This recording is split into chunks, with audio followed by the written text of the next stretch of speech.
Assalamualaikum warahmatullahi wabarakatuh.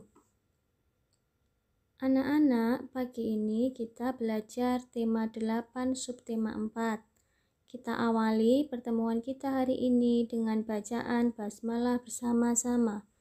Bismillahirrohmanirrohim. Pengamalan Pancasila dalam kehidupan sehari-hari. Kalau minggu kemarin kita sudah belajar lambang sila Pancasila, hari ini kita belajar pengamalannya. Untuk sila pertama, contohnya taat beribadah, berdoa sebelum dan sesudah melaksanakan kegiatan, beribadah tepat waktu, selalu bersyukur dalam segala keadaan. Jadi untuk sila pertama itu yang langsung berhubungan dengan Tuhan Yang Maha Esa.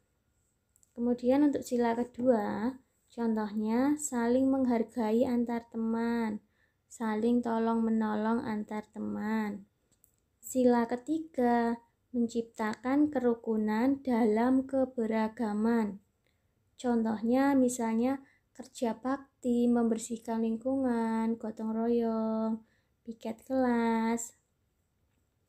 Sila keempat, menyelesaikan masalah bersama dengan jalan musyawarah.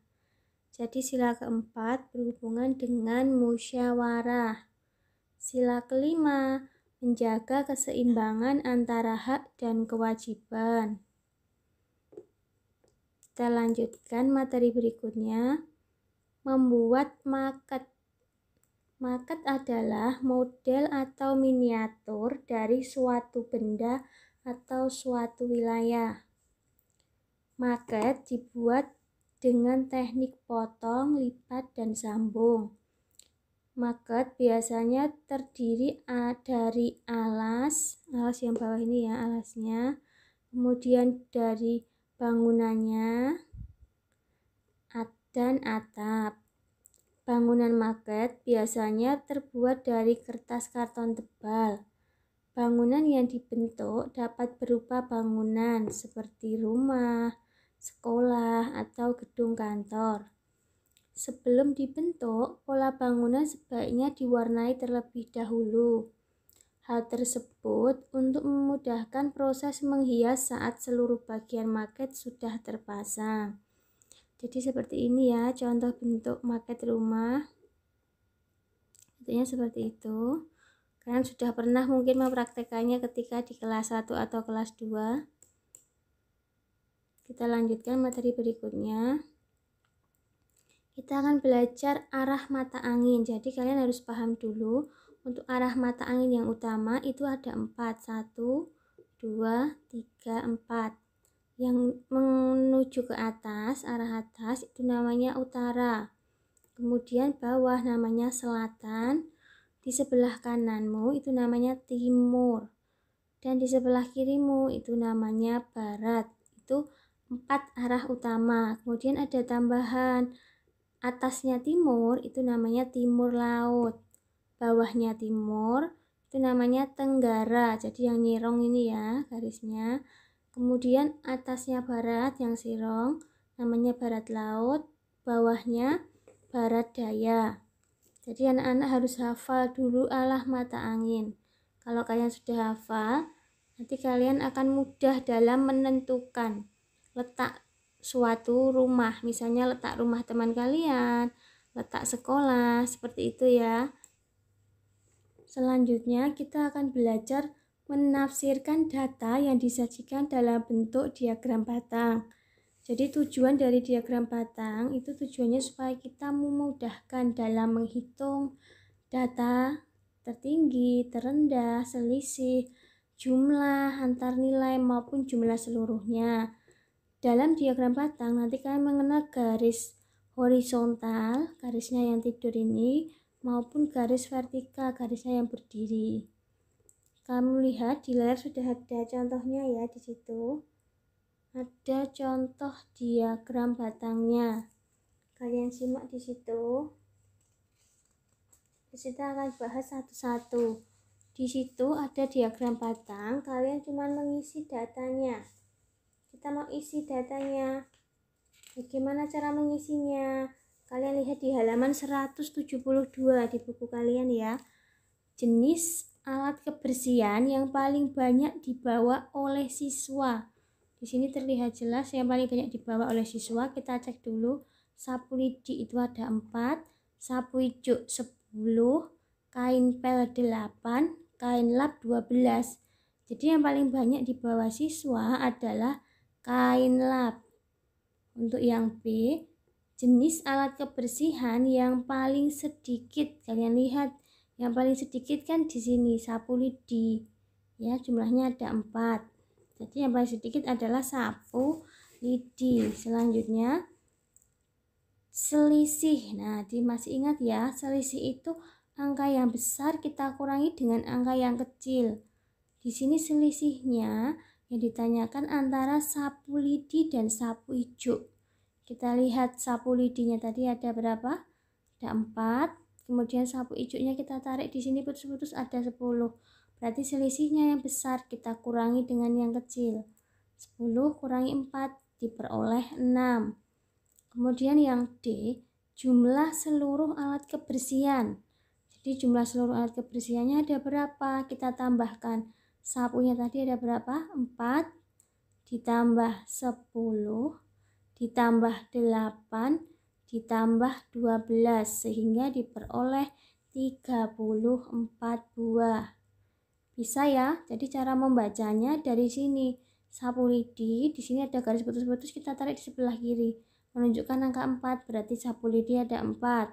Sapu hijaunya kita tarik putus-putusnya di sini ada 10, berarti 10 buah atau 10 biji ya. Terus kemudian kain pelnya kita tarik ada 8, kain lapnya 12. Kita lanjutkan. Di situ kalian bisa buka halaman 173 di buku pena kalian. Kita akan bahas bersama-sama. Kalian simak ya. Di layar sudah ada gambar diagram batang. Kita bahas dari soal yang A. Jenis bentuk hewan apakah yang paling banyak dibuat oleh siswa? Kalau paling banyak berarti gambar diagram batangnya yang paling tinggi. Ya, jenis hewan bentuk apakah? Berarti bentuk apa ini? Kucing. Kita tulis di sini kucing. Kalian bisa isi ya di buku paket kalian. Kemudian yang B, jenis bentuk hewan apakah yang paling sedikit dibuat oleh siswa? Dilihat diagram batangnya yang paling rendah. Di sini jawabnya apa? Bebek. Kita tulis di sini bebek. Kemudian yang C, bentuk hewan apa sajakah yang jumlahnya lebih sedikit dari ayam? Ayamnya di sini, berarti yang lebih sedikit dari ayam, yang gambarnya di bawahnya ayam ada apa? Burung dan bebek. Kalian tulis di sini ya, C, burung dan bebek. Kemudian yang D, berapa selisih bentuk hewan kucing dan burung yang dibuat oleh siswa? Kucing dan burung. Kucingnya 30, burungnya 10. Selisih itu yang besar kurangi yang kecil. Berarti 30 dikurangi 10 sehingga diperoleh 20. Ya, kalian ada di sini 20. Terus kemudian berapa jumlah seluruh hewan yang dibuat oleh siswa?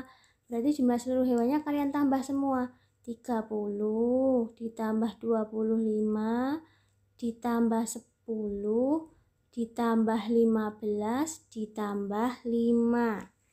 Kalian bisa hitung ya.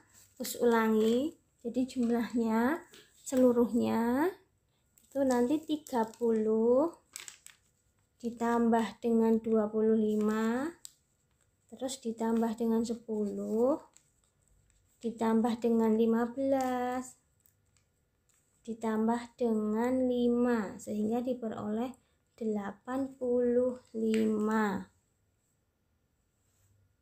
Sudah jelas ya?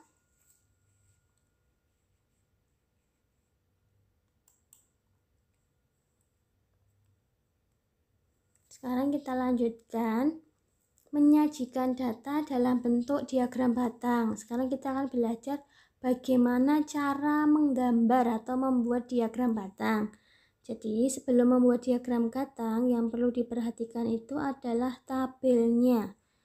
Diagram batang itu kan ada dua tabel, ada kolom pertama dan kolom kedua. Untuk kolom pertama itu nanti kita letakkan di garis horizontal. Jadi untuk garis yang mendatar ini untuk kolom pertama. Kemudian kolom kedua, banyak siswa itu untuk garisnya yang vertikal yang berdiri. Diingat ya. Jadi kita buat garis dulu seperti huruf L. Kita buat garis seperti ini, seperti huruf L. Kemudian kolom pertama itu untuk yang garisnya horizontal. Kita tulis dulu dari atas. Sejarah nasional, teori P3K, tali temali, kompas, Morse. Kita tulis namanya apa di sini? Jenis lomba, kita tulis di bawahnya jenis lomba. Kemudian untuk garisnya yang vertikal yang berdiri, itu kalian lihat dulu angkanya. Ya, kita mulai, nah di sini angka paling besar itu angka 7. Supaya lebih mudah kita mulai dari angka 1 di sini ya. Kalian bisa nanti kalau misalnya angkanya di sini besar, kalian bisa gunakan kelipatannya boleh.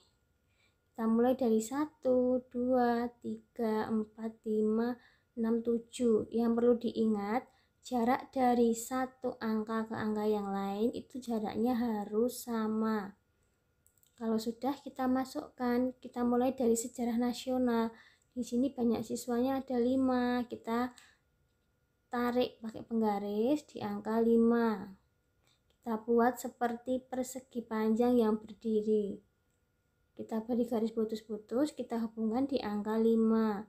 Kemudian teori P3K di sini di angka 6. Kita tarik pakai penggaris di angka 6. Kita beri putus-putus. Terus kemudian yang ketiga, tali temali. Tali temalinya di sini ada 5. Kita beri garis putus-putus, jadi jumlahnya sama dengan sejarah nasional tadi.